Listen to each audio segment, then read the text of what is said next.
1598 பேருக்கு பணி நியமன ஆணை வழங்கினார். அடுத்த 2 ஆண்டுகளில் 50,000 பேருக்கு அரசு வேலை.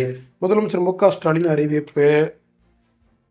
மோடியை எதிர்ப்பதே ஒரே குறிக்கோள். வாரிசு அரசியலில் சிக்கிக் கொண்டதால் காங்கிரசில் இருந்து ஒவ்வொருவரும் விலகல். பிரதமர் மோடி பேச்சு. அனுமதியற்ற மனை பிரிவுகளை வரைமுறைப்படுத்த 29ஆம் தேதி வரை கால அவகாசம். அமைச்சர் முத்துசாமி பேட்டி. வெயிலின் தாக்கம் அதிகரிப்பு. பசுமையை இழந்த பவானிசாகர் வனப்பகுதி. தண்ணீர் தேடி அடையும் விலங்குகள். 5 மணி நேரம் பேசியும் உடன்பாடு ஏற்படவில்லை. விவசாயிகளுடன் மத்திய அரசு நாளை மீண்டும் பேச்சுவார்த்தை. அமித்ஷா அவசர ஆலோசனை.